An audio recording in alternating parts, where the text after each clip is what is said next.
Bismillahirrahmanirrahim. Assalamualaikum warahmatullahi wabarakatuh.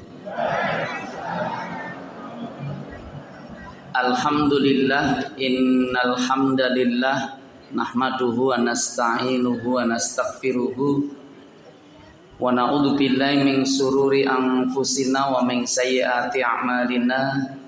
May yahdihillahu fala mudhillalah wa may yudlilhu fala hadiyalah. Asyhadu an la ilaha illallah wa asyhadu anna Muhammadan abduhu wa rasuluh la nabiyya ba'da ma ba'd. Wa qala Allah ta'ala fi kitabihil karim, a'udzu billahi minasy syaithanir rajim. Ya ayyuhan nasu ubudu rabbakumul ladzi khalaqakum wal ladzina min qablikum la'allakum tattaqun. Wa fil ayatil ukhra walanahdiyannahum subulana wa fil ayatil ukhra walahadainahum siratam mustaqim wa may yuti'illahu wa rasul fa ulaika ma'al ladzina an'ama Allahu 'alaihim minan nabiyyin wasiddiqin wasuhada wassolihin wa hasuna ulaika rafiqa. Wa qala nabiyuna Muhammad sallallahu alaihi wasallam, taraktu fikum amrayni lang tadillu ma tamassaktum bihima, kitaballah wa sunnatan nabi.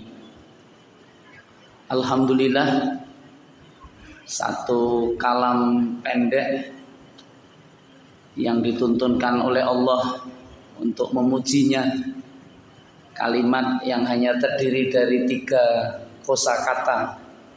Hamdun yang pertama, li yang kedua, dan lafdzul jalalah Allah. Hamdun itu artinya pujian. Dalam kaidah bahasa Arab mendapat awalan al menjadi alhamdu. Tanwinnya hilang itu. Alhamdu. Alnya dimaknai dengan al-istighraq, yang artinya segalanya, semuanya, tanpa pengecualian. Jadi alhamdu itu artinya semua pujian. Li itu harfun hijar, untuk, bagi, dan Allah subhanahu wa ta'ala Rabbul alamin. Ini penguasa alam, pencipta kita. Dan ini menunjukkan pengajaran yang sangat dalam sesungguhnya, bagaimana memuji Allah dalam bentuk kalimat yang sangat ringkas tapi sesungguhnya punya kedalaman makna yang sangat dalam. Ada apa dengan alhamdulillah Ustaz? Itu adalah wujud rasa syukur hamba kepada Allah. Inilah sebuah kebahagiaan yang tentunya akan dirasakan orang-orang yang paham tentang nikmat yang diberikan. Kita mungkin familiar betul, kenal betul dan dekat betul dengan kata alhamdulillah ini. Tapi jarang-jarang diantara kita mengucapkannya dengan sepenuh hati. Orang Jawa itu bahasane kokean basa-basi. Kenapa Ustadz? Karena kalau alhamdulillah itu dimaknai wujud syukur, banyak diantara kita terlihat punya standar yang cukup tinggi terhadap kesyukuran. Saya baru bersyukur nek wis oleh kae, wis oleh iki, sudah bisa begini, sudah bisa begitu. Sehingga kadang-kadang yang muncul ya kokean keluh kesah. Itu sifat-sifat yang akan ditanamkan iblis dalam kehidupan diri kita itu. Rekoson dulu kebahagiaan yang diterima orang, jadi iri, jadi dengki, dan ya puncaknya jadi tidak bahagia karena sesungguhnya merasa sangat kurang dalam hidup. Loh, kenapa dengan alhamdulillah Ustaz? Kenapa Allah Ta'ala menuntunkan kalimat ini menjadi kalimat utama dan besar agar bisa hadir dalam diri kita? Karena sesungguhnya kalau kita menghitung nikmat Allah itu ya nggak pernah ada bilangan angka yang bisa kita temukan karena saking banyaknya. Wa in ta'uddu nikmatallah la tuhsuha. Jika kau mencoba-coba hitung itu nikmat Allah, ya memang nggak ada yang bisa. Nah masalahnya nikmat itu apa Ustadz? Ini yang harusnya kita pahami dengan baik. Dulu guru saya, kiai saya itu ngasih nasihat simple. Wis kowe angger oleh loro ki wis kudu alhamdulillah we. Loro niku napa sing pisan masih bernafas. Ini katanya yang hadir masih bernafas nih. Insya Allah. Degup jantung juga masih berjalan karena itu paru-paru bekerja dan artinya kita ini masih hidup. Kenapa dengan nikmat hidup Ustadz? Inilah nikmat yang sesungguhnya kalau direnungkan. Orang kalau sudah hilang nikmat kan, kalau nikmat hidup berarti kan mereka yang sudah hilang nikmat hidup kan orang-orang yang sudah ketemu ajal. Coba kita lihat saudara-saudara kita, bagian dari muhasabah Bapak. Saudara-saudara kita yang sudah mendahului kita, bahkan bisa jadi lebih muda dari kita, bahkan adik kita, anak-anak kita ada yang sudah meninggalkan kita. Mereka kalau mau ditanya, mayoritas sesungguhnya yang sudah ada di alam sana. Walaupun saya dan jenengan belum berpengalaman, tapi saya punya keyakinan yang sangat kuat bahwa mereka pasti kalau boleh dimintakan, diizinkan oleh Allah akan kembali bernafas di buminya Allah. Buat apa? Buat melakukan amal kesalehan, karena sesungguhnya ada urusan besar yang menanti kita. Dan ketika dapat hidup seringkali waktu kehidupan ini kita sia-siakan. Itu yang pertama. Jadi nikmat hidup itu luar biasa.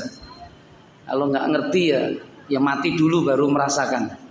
Tapi kan nggak perlu harus mati dulu. Maka mumpung masih hidup bersyukurlah kepada Allah. Karena mensyukuri nikmatnya akan ditambah nikmat yang lain. Yang kedua apa? Masih bisa sujud. Kalau orang Jawa mengajak yuk sujud yuk, itu artinya yuk sholat yuk itu. Kenapa simbolnya sujud? Karena pesannya adalah mendekat kepada Allah. Orang itu kalau bisa menikmati untuk dekat dengan Allah, maka sesungguhnya ada kebaikan yang sangat besar yang ia capai dan ia rengkuh. Waladzi anzalas sakinah. Itu ayat Al-Fat ayat 4 itu Allah menunjukkan betul yang menurunkan ketenangan itu ya hanya Allah. Jenengan nek kepengin butuh tahu yang golek bakul tahu. Nggih napa nggih? Nek tekan neng nggon bakul sayur ya mungkin ada tahu tapi 1-2 saja dijual. Tapi kalau jenengan neng bengkel ya ora ketemu tahu nih. Loh niku fakta. Nek jenengan kepengin tenang kira-kira sing digoleki sinten kira-kira? Kenapa jenengan bicara Allah kalau kepengin tenang? Karena yang menurunkan ketenangan itu ya Allah. Waladzi anzalas sakinah. Itu betul Allah yang menurunkan ketenangan itu. Ala bidzikrillahi tatmainnul qulub. Hanya dengan mengingat Allah itu hati akan jadi sangat tenang.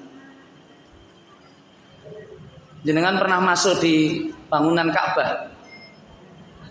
Belum Ustaz, saya sama juga belum. Tapi saya dapat cerita di dalam Ka'bah itu ada kaligrafi. Tulisannya 2 ayat. 2 ayat terakhir di surah Al-Baqarah. Salah satu kalamnya la yukallifullahu nafsan illa wus'aha. Itu sebuah rumusan hidup dalam kebersyukuran sebenarnya. Kenapa Ustadz la yukallifu? La yukallif itu tidak memberikan beban. Dari kata kalafa yang artinya gantung. Yukallif itu membebani. Makanya dalam bahasa fikih ada istilah mukallaf. Mukallaf itu orang yang sudah berhak mendapatkan beban. Jadi ghairu mukallaf itu istilah bagi yang belum balik, anak-anak. Jadi nek kepengen ra oleh beban baliyo dadi anak-anak. Ra iso Ustaz. Yang kedua mungkin bisa. Apa ghairu mukallaf itu? Wong edan. Jadi kalau jenengan gila ternyata juga tidak dikasih beban. Loh itu betul. Jadi hidup itu ya pasti ada konsep beban. Tapi ayatnya menarik. Kenapa penggunaannya kata yukallif? Jenengan pernah dengar istilah al-kalaf? Dalam bahasa Arab makna al-kalaf itu wajah sing rekoso, wajah sing suram. Jadi ternyata kita ini kalau melihat wajah seseorang bisa tahu utangnya dereng rampung ya Mas itu. Urusannya durung rampung, urusannya durung selesai. Kadang-kadang itu.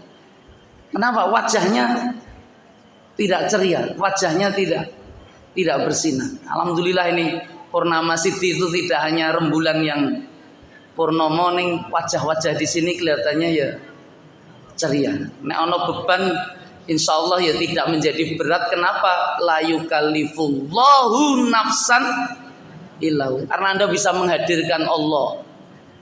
Dengan kehadiran Allah itu maka sesungguhnya kita bisa mengetahui betul ukuran-ukuran itu sudah dibuat oleh Allah sedemikian rupa sehingga memudahkan jalan kehidupan kita.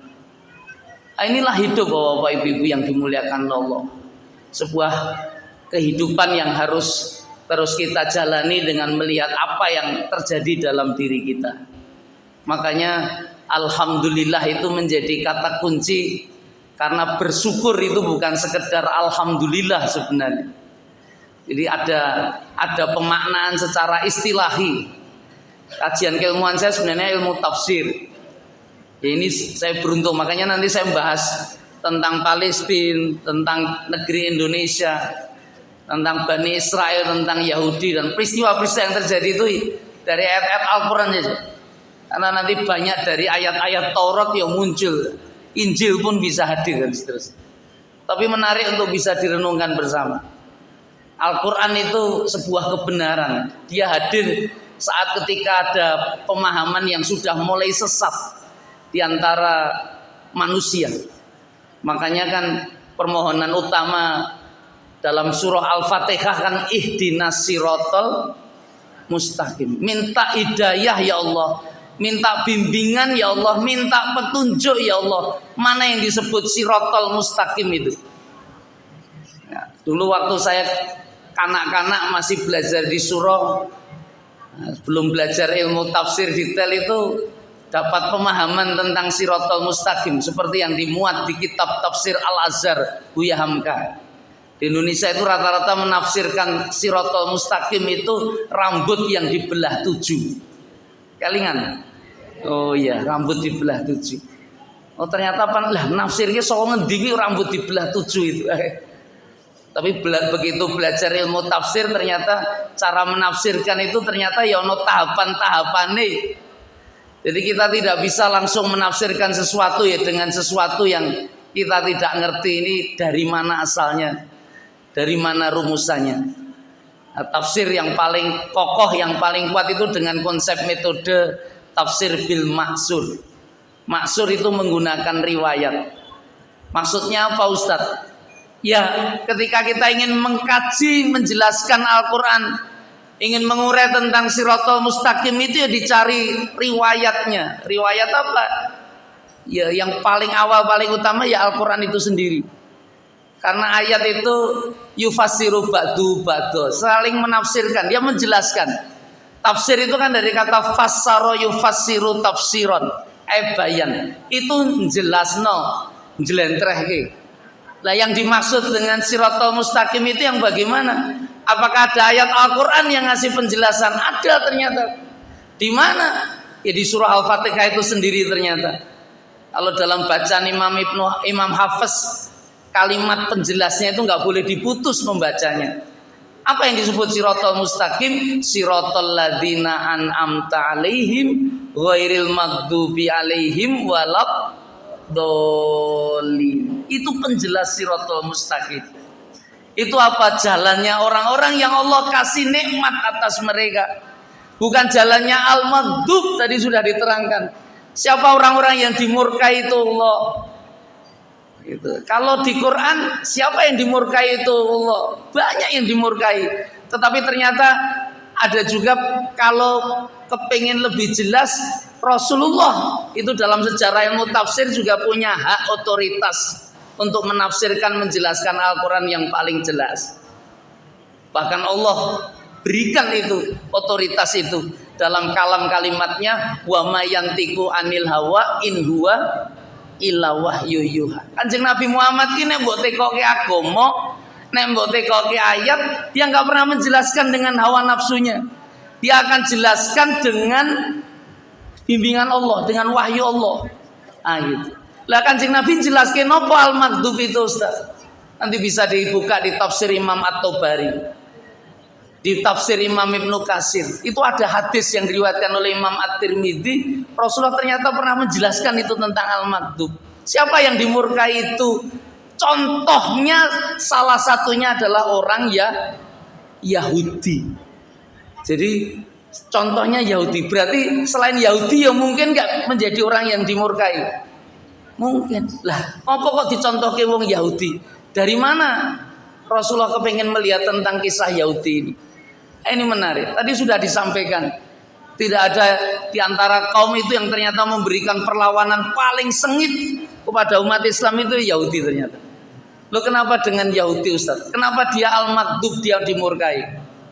Saya minta maaf. Lah ad-dolin sinten, Ustaz? Yang sesat itu sinten? Kan ada walad dolin. Yang dolin itu sapa? Contohnya ad-dolin kuwi orang Nasrani. Jadi diantaranya Nasrani. Jadi ono sesat selain orang bedone nopo? Maghdub kalau dolin iki. Yang jenengan nanti akan coba membandingkan bedone wong Yahudi kali Nasrani. Tetapi luwih parah endi? Dimurkai apa sesat kira-kira? Hah? Lebih mana?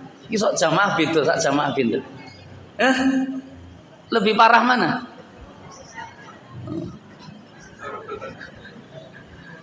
Ya podo eleke memang. Wong saya kan tanya lebih parah mana, tapi saya hanya kepingin mencirikan kenapa kok dimurkai satunya sesat.